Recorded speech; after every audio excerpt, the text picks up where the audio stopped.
dear students बहुत तुहद welcome करान पन्ने यूट्यूब चैनल पे और आज करो discuss class 10th chapter 1 real numbers इस तुहद गोडनुक चैप्टर सह रियल नंबर्स तमिक इंट्रोडक्शन वारिया इंपॉर्टेंट गोड करो अंडरस्टैंड कि रियल नंबर्स क्या गई यम सात तुम यह समझ यू कि रियल नंबर्स क्या गई तुम गस ब्रोह कुन सारी क्वेश्चन यम एक्सरसाइज गोडनिकिस चैप्टरस मज तिम सॉल्व करने वारिया आसान कंसेप्ट इंपॉर्टेंट आसान ये गोड कॉन्सेप्ट क्लियर गस अद हेको एक्सरसाइजन पे यिथ और question one by one solve कर क्या कंसेप्ट क्या पॉइंट्स यम तुम इंपॉर्टेंट यानी यम तुम याद छो थावन नंबर 1 नेचुरल नंबर्स गोडनेथ पढ़ो नेचुरल नंबर्स क्या गई लास्टस वातो पाने रियल नंबर्सन पे what are natural numbers natural numbers गई तिम नंबर्स यम 1 पे स्टार्ट गसान यह आसो तुम वारिया लट बूझमुत पोड़मुत मगर यम सात तुम 10th क्लासस वातान 9thस मज तसो तुम पोड़मुत गोडनिकसी चैप्टरस मन नंबर सिस्टम इस तुम गोडनुक चैप्टर मगर यम सात तुम 10th क्लासस तान वातान 10th क्लासस तान वातान वातान तुम यह सोरे कंसेप्ट आसान मुशिद गोमुत इसलिए यह वारिया इंपॉर्टेंट ये रिवाइज करुन ताकि तुम गि concept clear number 1 point natural number क्या गई नेचुरल नंबर्स गई तिम नंबर्स यम 1 पे गन स्टार्ट कोतान गन स्टार्ट अप टू इन्फिनिटी यानी यमन अंदई नेचुरल नंबर्स गई तिम नंबर्स यमन काउंटिंग नंबर्स वन गो नेचुरल नंबर्स गई तिम नंबर्स विच स्टार्ट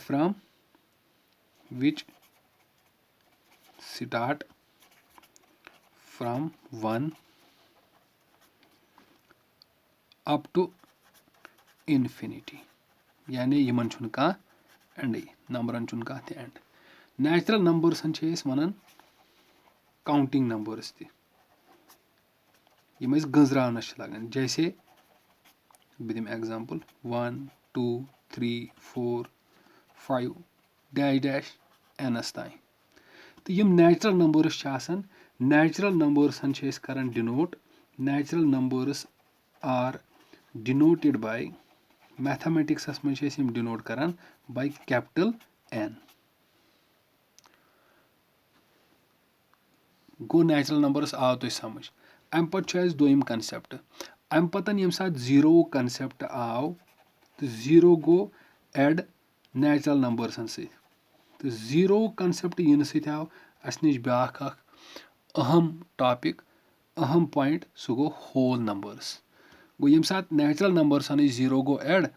तो तिम बने होल नंबर्स गो होल नंबर्स गई तिम यम जीरो पे गसान start which start from 0 up to infinity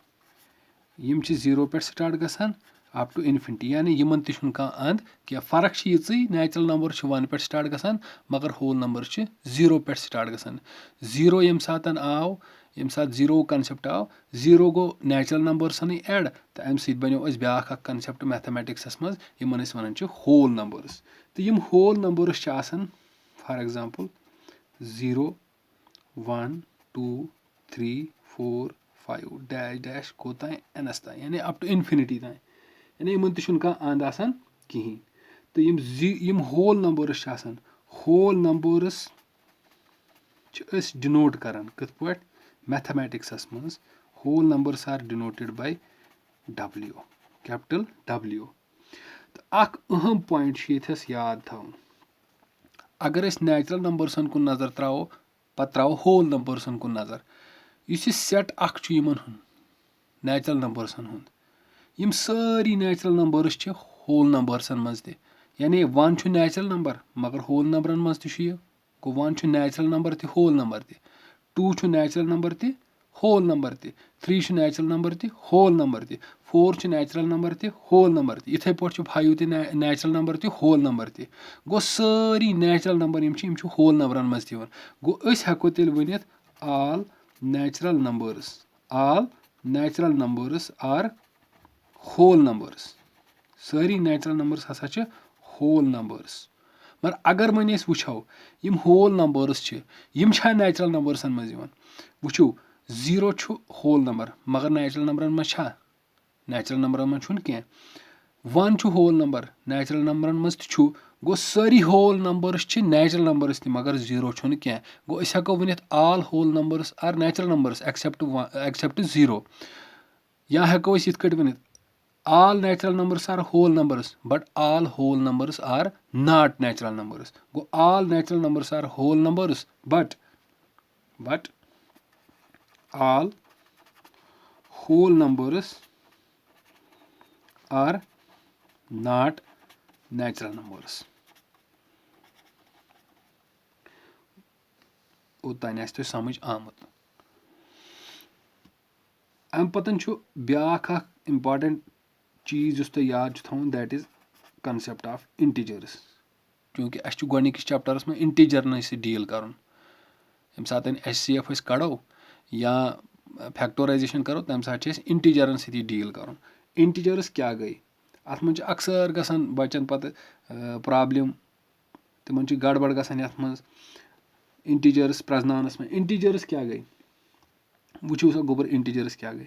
انٹیجٲرٕس ہٮ۪کو أسۍ یِتھ پٲٹھۍ ڈِفاین کٔرِتھ اگر أسۍ پازِٹِو نمبٲرٕس نِمو مِثال 0 1 2 3 4 نِمو یعنی ہول نمبٲرٕس نِمو A set of whole numbers کوٚت تانۍ یِتھٕے پٲٹھۍ انفِنِٹی تانۍ ٹھیٖک چھا اینس تانۍ سۭتۍ سۭتۍ اگر أسۍ یتھ منٛز نِمو گوٚو یہِ آو ہول نمبٲرٕس یعنی یتھ منٛز آے اکھ آے یتھ منٛز پازِٹِو نمبٲرٕس بیٚیہِ آو 0 تہِ 0 چھُ ہول نمبر گوٚو أسۍ ہٮ۪کو ؤنِتھ a set of whole numbers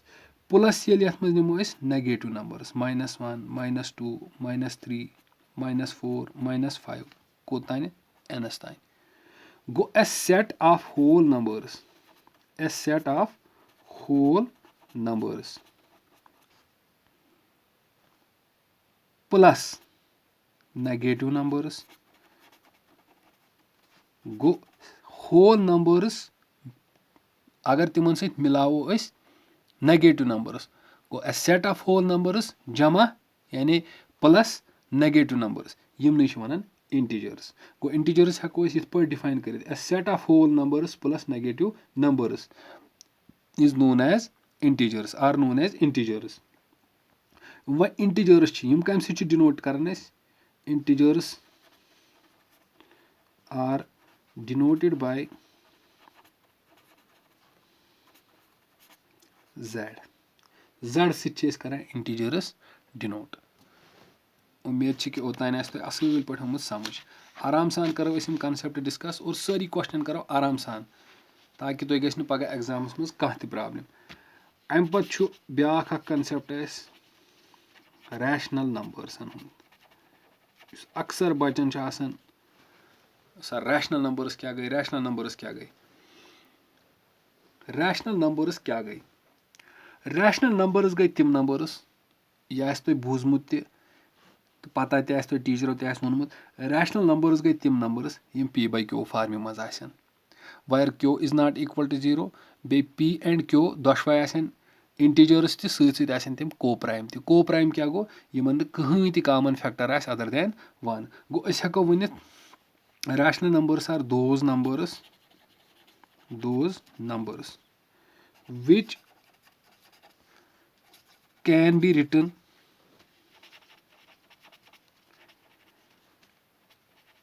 in the form P/Q یِم أسۍ P/Q یس منٛز ہٮ۪کو لیکھِتھ مگر اکھ اہم کنڈِشن یۄس یہِ سیٹٕسفاے گژھِ ییٚتٮ۪ن کرُن سُہ گوٚو یہِ کہِ Q گژھِ نہٕ زٕہٕنۍ تہِ 0 برابر آسُن اگر Q 0 برابر درٛاو تیٚلہِ چھُنہٕ سُہ کانٛہہ نمبرٕے تتھ چھِ أسۍ ونان ناٹ ڈِفاینٕڈ یعنی سُہ چھُنہٕ کانٛہہ نمبرٕے آسان گوٚو تِم نمبٲرٕس یِم P/Q فارم منٛز آسن مگر Q آسہِ نہٕ 0 برابر کینٛہہ تہٕ بیٚیہِ یُس Q and P and Q چھُ P and Q must be coprime یہِ چھُ امپاٹنٹ یہِ چھُ تۄہہِ یاد تھاوُن یِم گژھن کو پرایم آسٕنۍ سر کو پرایم کیاہ گوٚو کو پرایم حظ گوٚو that is they have no common factor یعنی یِمن آسہِ نہٕ کٕہٕنۍ تہِ کامن فیکٹر P یس تہٕ Q یس ایکسپٹ 1 ورٲے آسہِ نہٕ یِمن کٕہٕنۍ تہِ کامن فیکٹر पी एस तो क्यू एस अगर यमो यह कंडीशन फुलफिल कर तम नंबर यम सारी नंबर पी बाई क्यू फार्मस मज आसन पत करन तम यह कंडीशन फुलफिल कि क्यू आस जहन ति जीरोस बराबर पी तो क्यू आसन को प्राइम दैट इज तिमन आस कहीं ति कॉमन फैक्टर अदर देन 1 तेल हसा गई तम नंबर्स क्या रैशनल नंबर्स अगर न तम पी बाई क्यू फार्म मज आसन ति पत अगर तम रिप्रेजेंट अस हेको कर पी बाई क्यू फार्म मज सत करन तम यह कंडीशन ते फुलफिल तेल ते वनो तिमन अस रैशनल नंबर्स दोयम पॉइंट यह गो करैक्टरिस्टिक कुहद रैशनल नंबर्सन हूँ दोयम अहम करैक्टरिस्टिक गो यह कि अगर वन डेसिमल फार्म मज कह नंबर आस डेसिमल फार्म मज कित कट वनो कि यम रैशनल कि यम बदल कह अगर डेसिमल फार्म निमो डेसिमल फार्म मज कित हेको नित अगर डेसिमल फार्म मज कह नंबर आसि पत अगर तम सं decimal form terminating non repeating क्या अगर तम सं decimal form terminating non repeating या अगर तम सं decimal form non terminating repeating दोयो तरीको कह नंबर डेसिमल फार्म मज आस तो पत अगर तम सं decimal form terminating non repeating या नॉन टर्मिनेटिंग रिपीटिंग तेल तम रैशनल नंबर तेल तम रैशनल नंबर वह रूद सवाल कि टर्मिनेटिंग नॉन रिपीटिंग क्या गो नॉन टर्मिनेटिंग रिपीटिंग क्या गो बह दिम तो एग्जाम्पल एग्जाम्पल सही तुम आराम सान समझ अगर गोडनेथ निम बह गोडनुक गोडनिक अकिच एग्जाम्पल पत निम बह दोयमि अकिच एग्जाम्पल तम सही तुम समझ टर्मिनेटिंग नॉन रिपीटिंग क्या गो तो नॉन टर्मिनेटिंग रिपीटिंग क्या गो बह निम एग्जाम्पल बह निम मे निश नंबर 36/100 36/100 वन कर बह यह डेसिमल फार्म मज कन्वर्ट पत वुच बह अम डेसिमल फार्म क्या पत वन बह यह डेसिमल फार्म क्या यह टर्मिनेटिंग नॉन रिपीटिंग कि नॉन टर्मिनेटिंग रिपीटिंग तम तल तर मे फिक्र कि यह रैशनल नंबर किन यह रैशनल नंबर कि या यह बदल क्या नंबर गो मे कर 36 डिवाइड 100 से वलियो करो डिवाइड 36 करो डिवाइड 100 से 36 गस 100 से डिवाइड क्या इसलिए मे युथस पॉइंट अन युथस यह 0 गो यह बनो 360 वन गो सिद 3 सत गो 100 मल्टीप्लाइड बाय 3 गो 300 360 ये माइनस करो 300 तत कस वसन बन तत वसन 60 पॉइंट खड़ती पॉइंट 0 वस बन गो 100 600 अत द्राव मे जवाब 0 गो रिमाइंडर बनो 0 वुचु मे कोर डिवाइड डिवाइड ये मे कोर सोन डिवाइड टर्मिनेट गसान यानी सही प्रोसेस ऑफ डिवीजन टर्मिनेट गसान खत्म गसान और अगर अस वुचो यम सुन डेसिमल फार्म 36/100 अम सुन डेसिमल फार्म क्या दैट इज 0.36 और वी कैन से 0.36 यानी डेसिमल पत छुन कह ति नंबर रिपीट गसान क्या कह ति डिजिट छुन रिपीट गसान क्या यानी अस छुन 33 यवन क्या 66 यवन क्या या 3636 यवन क्या तिकाज यह गो ये प्रोसेस ऑफ डिवीजन खत्म यह पक न वह अम ब्रोट क्या अत वन टर्मिनेटिंग नॉन रिपीटिंग चूंकि यह नंबर 36/100 अम सं डेसिमल फार्म अगर दिथ वो यह टर्मिनेटिंग नॉन रिपीटिंग चूंकि यह टर्मिनेटिंग नॉन रिपीटिंग तेल यह नंबर यह रैशनल नंबर अम पत रूद वन सवाल नॉन टर्मिनेटिंग रिपीटिंग क्या गो नॉन टर्मिनेटिंग रिपीटिंग दोयम अमिच एग्जाम्पल तो निमो ये दोयम निमो फॉर एग्जाम्पल 1/3 1/3 मे नंबर बह कर यह डेसिमल फार्म मज कन्वर्ट बह वो अम डेसिमल फार्म क्या पत हेक बह सोद वन यह रैशनल कि इर्रैशनल गो मे कर तेल 1 कम से डिवाइड 3 सत 1 गस 3 सत क्या इसलिए वन ये पॉइंट यह बन 10 3 3 जार गस वन 9 अत वोत 1 माइनस 10 - 9 ये करो तत वोत 1 वन द्राव मे 0 क्या वन वस पॉइंट 0 योथस बे गस 3 सत गो 3 3 जार 9 अत वस बे 1 बे योथस पॉइंट 0 अत गस बे 3 सत गो अगर बह यह डिवीजन प्रोसेस ऑफ डिवीजन करन रोज यह गस खत्म क्या और यपर अगर वो डेसिमल पत डिजिट गसान रिपीट यानी 3 रिपीट गसान गो सोन डिवीजन प्रोसेस ऑफ डिवीजन यह टर्मिनेट गसान क्या यानी यह नॉन टर्मिनेटिंग सत डेसिमल पत डिजिट 3 यह रिपीट गसान यह कंटिन्यूअसली यह सत गो हेको इस 1/3 अम सद डेसिमल फार्म लिखित 0.333 या इत लिखो 0.33 थो पे बार अमुक मतलब गो यह हसा 3 गसान रिपीट गो यह डेसिमल फार्म अत नॉन टर्मिनेटिंग रिपीटिंग अगर कुन नंबरस decimal form non terminating repeating सह रैशनल नंबर गो युत थवन याद कह P/Q फार्मस मज सह गो रैशनल नंबर ना यम सद decimal form terminating non repeating non terminating repeating सह हाव मे एग्जाम्पल सत कत पे यमिच एग्जाम्पल तो दिस मे गोडनिकिच दोयमिच तुम मे उम्मीद कि तुह समझ ओमुत गो यमन डेसिमल फार्मन हज डेसिमल फार्म कुन number decimal form terminating non repeating या नॉन टर्मिनेटिंग रिपीटिंग तम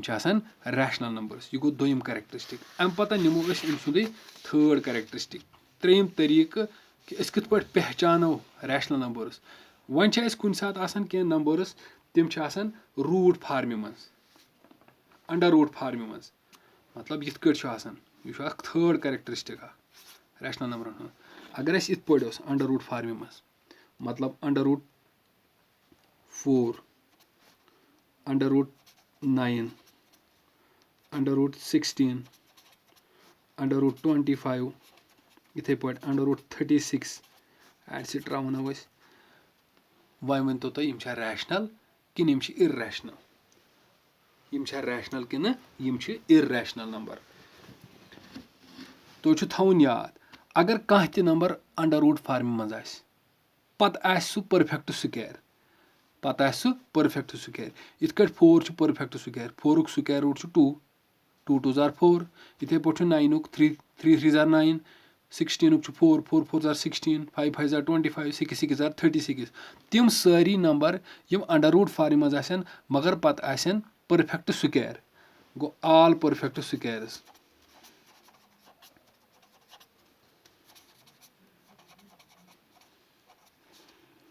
इन the root farm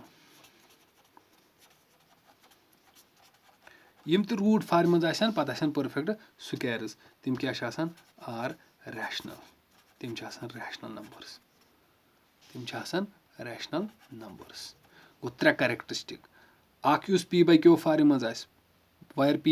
Q is not equal to 0 and P and Q both are integers and they have no common factor other than 1 that is they are co-prime दोयम गो अगर decimal farm मज पत terminating non repeating non terminating repeating या अगर square root form मज पत तम perfect squares तेल तम रैशनल नंबर्स मे उम्मीद कि तुह कॉन्सेप्ट क्लियर गोमुत अम पतन पढ़ोक बदल ब्या कॉन्सेप्ट यथ वन इर्रैशनल यानी रैशनलुक अपोजिट गो इर्रैशनल नंबर्स इर्रैशनल नंबर्स क्या गई सोदी कथा तम नंबर्स यम P/Q फार्म मज आसनी ना हेकोक तम P/Q फार्म मज रिप्रेजेंट कर या कन्वर्ट कर गो तम numbers those numbers which cannot be written in P/Q form यम P/Q फार्म हेको लिखत तिमन क्या वन इर्रैशनल नंबर्स यह तुम पई यम P/Q फार्म रिप्रेजेंट हेको कर ना हेकन तम कन्वर्ट गसित यह गो यह गोडन्युक कैरेक्टरिस्टिक दोयम कैरेक्टरिस्टिक क्या इथे पे अगर वन तिहज डेसिमल फार्म निमो अगर कह त नंबर तुह डेसिमल फार्म आसो तुह कत पे वन यह रैशनल नंबर कि यह इर्रैशनल नंबर यह कत पे इर्रैशनल नंबर या यह इर्रैशनल नंबर कि यह रैशनल नंबर अगर अम सज डेसिमल फार्म नॉन टर्मिनेटिंग वार थो याद अगर अमिच decimal form non terminating non recurring यानी non repeating non terminating non repeating या अत वन नॉन टर्मिनेटिंग नॉन रिकरिंग यानी ये तुम डिवाइड करो सह डिवाइड प्रोसेस गि खत्म तो ये तुम डेसिमल पे वो कह डिजिट रिपीट ग तथ कह डिजिट रिपीट ग मिसाल के तौर पर 0.01 0.01 0.001 इथे पे 0.0 पत 4 0 पत 1 या यिथ पट 0.01 पत 011 011 0 4 लट 1 सो ऑन इथे पट यानी ना गसान टर्मिनेटिव प्रोसेस ऑफ डिवीजन तो ना डेसिमल पत कहां डिजिट गसान रिपीट वो पॉइंट पत क्या आव 0 पत आव 1 पत आव 0 पत आव 1 पत आव 3 0 पत आव 1 ना गसान 0 रिपीट ना गसान 1 रिपीट इथे पट यथ मज यस डेसिमल फार्म आसे तुम वनजो यह हसा गो non terminating non recurring decimal form यह हसा गो इर्रेशनल अम पतन गो वन थर्ड अगर वन रूट फार्म मज ओस अगर अंडर रूट फार्म मज ओस मसलन under root 2 under root 3 under root 5 etcetera इथे पे वन क्या वो यह परफेक्ट स्क्वायर हर कन वो 4 perfect square 4 square root 2 9 square root 3 यम परफेक्ट स्क्वायर यम गई रैशनल 2 परफेक्ट स्क्वायर क्या गो यम गई सारी तिम नंबर यम रूट फार्म मज आसन पत आसन न परफेक्ट स्क्वायर क्या यम गई सारी इर्रेशनल नंबर्स यम गई सारी इर्रेशनल नंबर्स तो रैशनलन तो इर्रेशनलन rational numbers plus irrational numbers यमन वन रैशनल नंबर्स हको इत वन a set of rational numbers plus irrational numbers यमन वन रियल नंबर्स यमन वन रियल नंबर्स उम्मीद करान कि तुम आसनो यम कॉन्सेप्ट क्लियर गमित और अम ब्रोट पको करो पत सॉल्व क्या क्वेश्चन पन्ने एक्सरसाइज करो सॉल्व अम ब्रो बे 2 पॉइंट यम अहम सह गो प्राइम नंबर बे गो कंपोजिट नंबर यम तो याद थवन यम वारिया इंपॉर्टेंट कॉन्सेप्ट प्राइम नंबर क्या गो कंपोजिट नंबर क्या गो यम तो याद थवन ये तो यम कॉन्सेप्ट क्लियर गो तो तुम तगनो सारी क्वेश्चन पाने कर प्राइम नंबर गई तिम नंबर प्राइम नंबर्स गई तिम नंबर्स यमन कहीं यमन दोयो फैक्टर वराई बे कहीं फैक्टर आसे यानी those numbers which have only 2 factors या यमन दोयवी नंबरस सह डिवाइड गस those numbers which have only 2 factors कुस आ गो 1 एंड बे गो पनुन पान एग्जाम्पल दिमो कुस फॉर एग्जाम्पल 2 टोस्ट गस आ गस 2 सि बे गस 1 सि 2 1 जार 2 3 3 1 जार 3 3 सि 1 सि गसान डिवाइड 4 न क्या 5 छु इथे पोट 7 इथे पोट 9 छुन क्या 10 छुन क्या 11 एटसेट्रा यम गई सारी प्राइम नंबर्स तिम नंबर्स यमन खाली 2 फैक्टर आसन यानी यमन 1 सि गस डिवाइड बे गसक पन्ने पान सि तिम गई प्राइम नंबर कंपोजिट नंबर्स गई तिम numbers which have those numbers which have more than 2 factors more than 2 factors यमन दोयो खुद ज्यादा फैक्टर आसन मिसाल के तौर पर अगर 4 निमो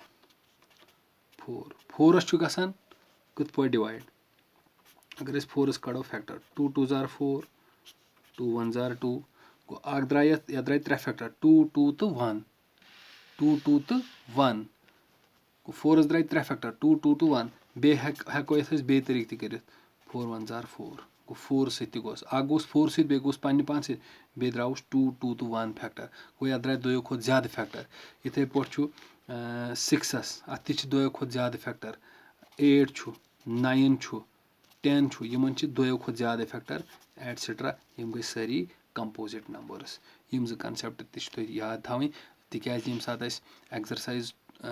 1.1 लागू करें पत एक्सरसाइज 2.2 पे तम सात करें फैक्टोराइजेशन कंपोजिट नंबर आस तुम दिख तुम तथ प्राइम फैक्टोराइजेशन करें गोडनेथ ये तुम प्राइम नंबर आसो पता क्या गो पत लगू पत आसो तुम पता प्राइम फैक्टर क्या गो गोडनेथ गस तुम कॉन्सेप्ट गसन क्लियर कि प्राइम नंबर क्या गो प्राइम फैक्टर क्या गो कंपोजिट नंबर क्या गो अद हेकु तुम प्राइम फैक्टोराइजेशन कड़ित